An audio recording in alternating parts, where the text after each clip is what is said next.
आप सभी बहनों को मोहिनी एकादशी हिंदू धर्म में मनाया जाने वाला एक महत्वपूर्ण व्रत है।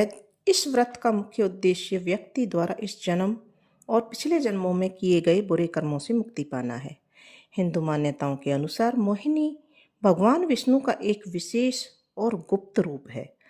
भगवान विष्णु इसी रूप में एकादशी तिथि को प्रकट हुए थे, इसलिए इस दिन को मोहिनी एकादशी कहा जाता है। तो चलिए आपको बताते हैं मोहिनी एकादशी व्रत कब है और क्या है इसका शुभ मुहूर्त, व्रत कथा और महत्व। सबसे पहले हम इसकी सही डेट और शुभ मुहूर्त जान लेते हैं। तो मोहिनी एकादशी तिथि जो प्रारंभ होने जा रही है, एकादशी तिथि 26 अप्रैल 2026 को शाम 6:06 पर एकादशी तिथि प्रारंभ हो जाएगी। 27 अप्रैल 2026 को शाम 6:15 पर एकादशी तिथि समाप्त हो जाएगी, यानी कि इसका समापन हो जाएगा। मोहिनी एकादशी व्रत करने की सही डेट रहेगी 27 अप्रैल 2026, जो कि उदया तिथि के अनुसार है।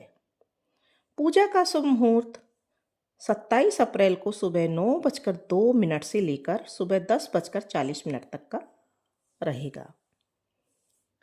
व्रत खोलने या फिर पारण का समय 28 अप्रैल 2026 को सुबह 5:43 से 8:21 के बीच रहेगा। शास्त्रों के अनुसार यह एकादशी समस्त पापों का नाश करने वाली और उत्तम फल देने वाली मानी गई है। इस व्रत को करने से मनुष्य मोह माया के बंधन से मुक्त हो जाता है। मान्यता है कि इस दिन श्रद्धा पूर्वक व्रत रखने से व्यक्ति के कई जन्मों के पाप कट जाते हैं और उसे मोक्ष की प्राप्ति होती है। कहा जाता है कि इस व्रत का फल 1000 गौदान और कठिन यज्ञों के समान पुण्य प्रदान करता है।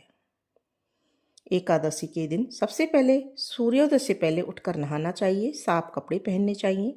इस दिन सबसे पहले पूजा का संकल्प लें, भगवान को चंदन लगाएं, अर्पित करें, भगवान की मूर्ति के सामने घी का दीपक जलाएं और व्रत का संकल्प लें।